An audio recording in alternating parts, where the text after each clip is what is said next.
Hey everybody, this is Cody922 here. Welcome to Cody Talks Fanfiction, episode number 23.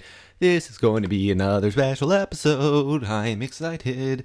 But before we begin that, infrequent updates. I'm still not doing what I normally do with this show. How many fucks do I give? None. Because I'm really excited for this episode. Ladies and gentlemen, this episode is going to be, that was great. Ladies and gentlemen, this episode is going to be the art episode. Now, there's probably some of you confused. You guys might think I'm just rebranding the comics episode, and you're right. No, but on a serious note, I'm actually not just rebranding the comics episode. For those of you who do recall, and some of you may not have even been watching the show, but I did a while back. I did the comics episode. Honestly, not one of my best episodes, but in the comics episode, I talked about comics that really, because comics are kind of just fan fiction in another way, and, with art to it, and they look cool. In fact, Quest Month was kind enough to come onto this show. By the way, Quest Month's great. Go read RWBY Quest. And everything else I talked about during the comics episode. But here's the other side of things. Comics are not the only source of things. In fan fiction, a lot of times you will see stories made saying based off of so-and-so's AU. And sometimes these AUs exist because of art. And in these AUs that I'm thinking of somewhat more specifically, I'll be going into more or less kind of what I mean. This is going to be, I should also say, this is not going to be really a critical episode. I can't criticize art. I'm not good at that, but I want to open up this avenue for the show. So, and it makes sense. It really does, because fan fiction and fan art are two pieces of the same general idea. The same general idea of this is a fandom. This is a fandom community. And in this fandom, you'll have artists and they'll interact with writers. And you'll have writers and they'll interact with artists. And you'll have just this never-ending cycle of people interacting with each other. Why? Because creativity breeds creativity. And I think it's important for me to address that in this show. That, art's a really big deal in fan fiction. I mean, as a fan fiction writer, fan art of the AUs that we may make is one of the coolest things ever. But stories made for AUs, you have my full attention. And sometimes even short little comics do accompany these things. So, for this particular thing, I compiled a small list of artists. I don't actually know if I'll be talking about all of them, that are heavy into AU making, that are well known for making AUs. And I'm not going to just list them all off immediately, because just in case I don't cover somebody and then I don't look like a jackass. And so let's kind of just give a general idea. So to start off with, I'm just going to mention, I've talked about before in the past RWBY Quest and Kuma from Taiwan and the entire Summer Rose Court project, who was headed by Dory or Dogtit on Tumblr, or TitGod sometimes. These are massive versions of these things, and in fact, those are comics. Actually, those aren't our individual art pieces or little mini strip comics. Those are full blown things. And in the case of Summer Rose Court, it is a game. But this is a good way to start, I think. It's talking about going to Dory. It's the fact that Dory, she did not start off, believe it or not, with a full production team and the ability to make Summer Rose Court. That, they weren't all just there at the beginning. She had to make the AU, and she drew the AU. And then it's become what it is today. And what it is today is absolutely absurd, I think. For a fan-made project, it's really, really, really impressive. And then you go over and you have, like Kuma from Taiwan. And honestly, I think that arguably, Kuma from Taiwan, let me reiterate here a little bit. I think that honestly, those are three of the biggest AUs in RWBY. In fact, I'd say that those are all three of them are in the top for certain, with only one thing kind of that I have not mentioned yet. But Dory, she started out by making these drawings, and it was kind of like she put it out there, and it's become this whole game. And of course, that's not typical at all, but it's kind of a good way to start. This is, that's a comic. That's not a thing. That's a comic. That's a full-blown comic, really. I think it is anyways. And it's a huge deal in the RWBY community. And, it's fan fiction to me. It's fan fiction. I mean, it's fiction that's made by fans. And, moving on, though, from there, let's look at some just other examples and just, like, get some tie-ins. And I'm going to talk about, like, their art, their style a little bit, if I can. You have Funblade. And Funblade, kind of a big deal. What did Funblade do? Funblade made the Future AU, which is my other member of the top 4. I think that those 4, in my opinion, are head and shoulders above everything else. I think that those are the biggest AUs in RWBY, in the RWBY fandom. And they're all great AUs. I personally am. I know that maybe not everybody likes them. I love them. I love all of them because I think that they're all so cool and so well done. And the Future AUs. There's been a lot written for this AU, from what I can understand. There's been a lot written for this AU. There's been a lot drawn for this AU, and if I'm remembering correctly, Funblade is the originator of this AU, where they had this idea and they made these character designs that are just so beautiful, such beautiful character designs, and they just kind of put it out there, and then it caught on, and it caught on in ways that I would be surprised if they had ever thought it would catch on the ways that they did, but thank God it did, because the Future AU is arguably the biggest AU in the RWBY fandom today, and that's like kind of what you get there. And then you want to move over artist wise, and you want to look at some other ways that this happens. Is that you don't have, in the case of Dashingicecream, who is an artist that I really love, and I know that a lot of people really love. Dash, believe she, if I remember correctly, I really hope I didn't get that wrong, but she is a really big deal because she made a lot of AU. She makes a lot of little short strip comics, and they're all gold, I think. And including one more recently. We're looking at like different examples of this. She has the high school AU, which there's been stuff written about it and whatnot, and it's individually it's not like the biggest AU or anywhere near the biggest AU, but it's just an example. She had the arranged marriage AU, which was also really big, and I know for certain off the top of my head that story did have a story written for it, and that was by Hanasaku Shijin. She adapted it to story. And, it was a really great story. Actually, I really love that story. I don't know if there's more parts to it. I've been bad about keeping up with stuff, but, it was a great story. And, that's just an example of, she makes the AUs, but she also at the same time makes her own stories. She had recently Dashingicecream released an AU, and I have the list pulled up in front of me of everybody's art tag. Why am I so unprofessional? There we go. It was just a short little checkmate or monochrome or whatever you want to call it. It's just a short little comic for that, and it was it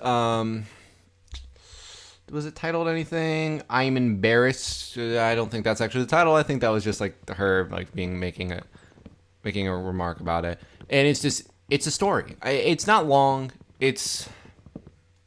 I need to click on read more for here. I need to be professional. One of these days I'm gonna actually be really professional on the show. That's my goal. I'm just gonna get to that day where everything flows 100% smoothly. All right, and it's just 1, 2, 3, 4, 5, 6, 7, 8, 9 panels long. It's not long, not by any stretch of the imagination. It's a strip comic. I hope I have the name right, but it's a strip comic. It's not long, but it tells a story. And it tells a fun story. It tells a really good story. And it's complete. I don't feel the need to know any more. I don't feel the need to know anything more before or after. And that's something that Dashing Ice Cream does extraordinarily well, I believe. Dashing Ice Cream creates really, really good short stories within the comics that she does. It's so impressive to me. And it's one of the things that keeps people coming back. She had another comic that where it was just, and this is one of the favorites of one of my friends. It's really, really simple, but it tells the story. It's literally 2 panels. It literally is 2 panels, and I don't even think you can call it a comic, or like everybody would call it a comic. It's just White's telling Yang, your breasts aren't that great, and Yang gasping at it, and it's perfect. I mean, that's all you need to know about this. So that's just another example. This is not somebody that's taking up and making stories within this thing. It's not just that, Dashing Ice Cream makes these AUs and then has people make stories. She makes stories herself. And maybe she has something to do with the story process. I don't know, but And then sometimes you just have people that, and this is, bringing it or back around to Dashing Ice Cream, but you have people, everybody associates a ship maybe with or ships with captains, typically and traditionally. But what about fan ships? Well, once again, I would argue that, people would associate fan ships with captains as well. I'd argue that, fan ships have just as many people associating them with captains as normal ships do. And one of the examples of that in the RWBY AU, or RWBY AU, in RWBY would be Booksandweapons. When I think Ladybug, I think of Booksandweapons, because that's just the way that things are. To me, they do Ladybug. That's what I know, is that they do Ladybug, and they come up with a lot of Ladybug AUs, Ladybug headcanons, and they love this ship. And they've just done a lot with it. I love their doodles. I mean, they don't draw things that you stare at, breathtaking masterpiece. They draw things that you look at and you enjoy looking at. They're just, it's enjoyable art. And, you don't have to, it's a very different art style to everybody else that I have on this thing. It's a lot more cutesy. Most of the time I do recall them occasionally doing some stuff that'd be more, I don't want to call it serious because words are tricky, but I do recall them doing some stuff that was not that was less cutesy, and it looks good. I mean, they're really talented artists, but I love their cutesy stuff, and that's my favorite thing that they do because it's fun. It's fun, and we're here to have fun. Sometimes we don't always have to make AUs and stuff to break hearts, but I associate that ship with them. I associate other ships with other people. Like when I think of Freezer Burn, I think of Skiretehfox, which I love saying that URL. I think of them. They do a lot of Freezer Burn stuff because I really like the ship. But I really like that they really like the ship because it makes this really cool content. This really, really kick-ass content comes out of it.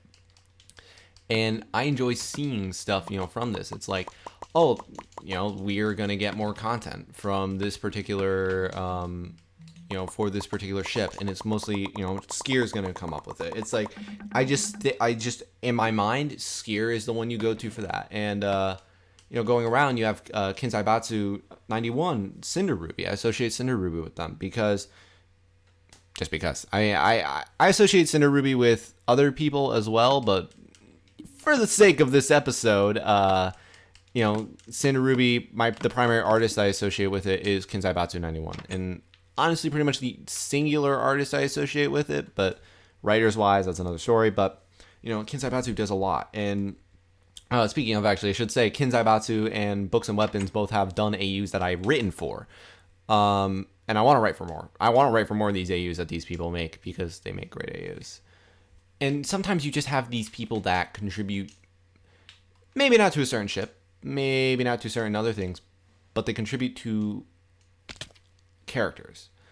And the characters that they contribute to, they contribute a lot of art towards them, they contribute a lot of things, and it becomes accepted And the primary example that honestly that comes to my mind for this one, which is going to be the only example I really talk about here, is going to be Miss-Nerdgasmz. Miss-Nerdgasmz does a lot of stuff with Team Sun, SSSN. Even though they're probably still bitter about not having Sun in... No, sorry, Sage and Scarlet. I knew that was wrong. Even though they're probably still bitter about not having Sage and Scarlet yet introduced, they still contribute a lot towards Sun. And, you know, it's just like these things that have become, from what I can tell, accepted kind of in the fandom is how it's going to be. From what I can tell, my image of... I can tell you that I don't know if it's just because it's me and my views are polluted, but my image of Scarlet, my image of Sage and Scarlet, you know, they are what I am the...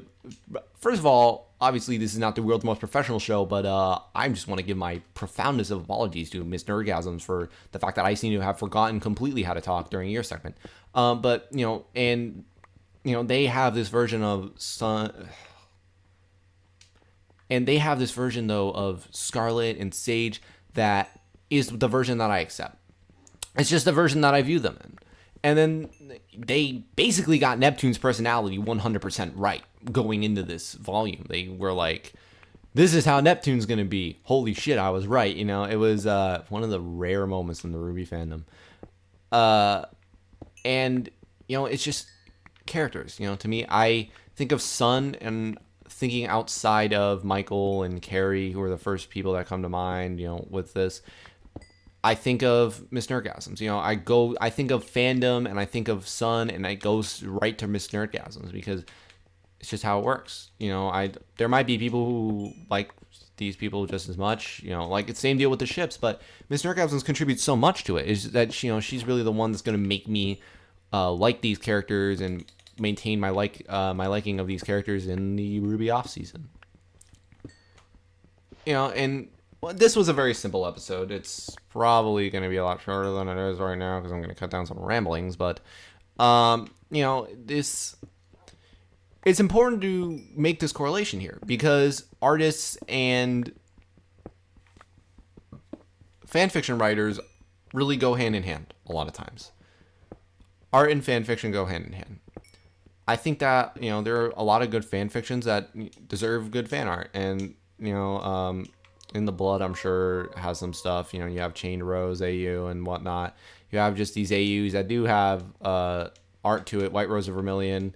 You know, you have these stories and they've got art. And all good stories really deserve art. And all good art in /AUs deserve stories. And whether or not you can be that person to give art a story, like a Kuma from Taiwan, or I guess Dory as well. Although Dory's is, I keep referencing Dory. Dory's scale is absolutely massive. That's why I keep trying to move on a little bit quicker from there, but absolutely massive at this point. I mean, if you have the power like Kuma from Taiwan or Ruby Quest to take this story, to take this AU and turn it and give it its art and give it its stories, that's awesome. If you have the capability of some people, a name that I did not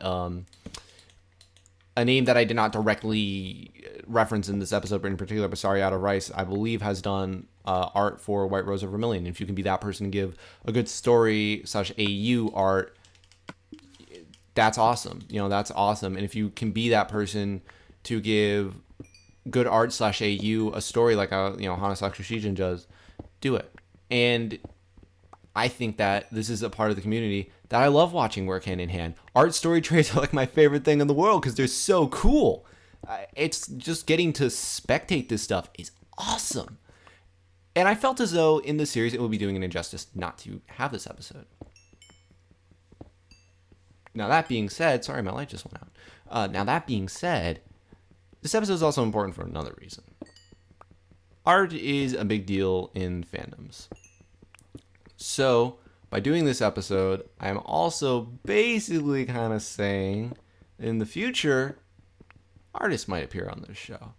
I haven't actually asked anybody yet, so I'm not going to get ahead of myself with the fact that probably a lot of them will say no, but I'd love to have artists on in the future to do interviews. Because getting to hear their opinion on fanfiction, getting to hear their opinion on art in general, AUs, AU is the universally binding thing for us, or headcanons as well, but AUs, headcanons, those transcend. They're not limited to fanfiction, they're not limited to art, they're not limited to cosplay or anything else that's being made. They transcend everything. Even in this show. I mean, who else is doing this show? Let's be realistic here, tooting my own horn a little bit. Nobody else is doing this show. AU's making it on here still. I mean, AUs are just accepted. And headcanons, they make it on here too. I mean, this is what's universally accepted, and we need to talk about this stuff hand in hand, I think, a little bit more. I think the fan art should, fan art is obviously a juggernaut in any fandom ever, because people love seeing pretty art, and I love seeing pretty art, and I love seeing well done fan fiction. Fucking let's do it. Let's all join hands, combine our powers. But on a serious note, I want to have on artists in the future for this show to hear them talk about this stuff. That's one of the primary reasons for this one. The other reason is to just, these artists are not going to be getting much, if any, extra attention from my show. But, talking about it, this is what I want to do with this show. And with that is going to be what concludes episode number 23 of Cody Talks Fanfiction. I had to think for a moment. So I hope that all of you did enjoy this. Next week, episode number 24. Stay tuned. Well, not next week, but next episode will be episode number 24. When this comes out, the Cody Talks for Carmilla might be out. I might actually release that on Thursday. It's either coming out on Wednesday or Thursday. But either way, it will not be out by the time that this video is. So please do stay tuned for Cody Talks Carmilla, where I will be giving an honest review of the show Carmilla. And I say honest because why not? It makes it sound more intimidating, really. The honesty is praise, mostly. So thank you all for watching this video, and I'll see all of you the next time. Bye!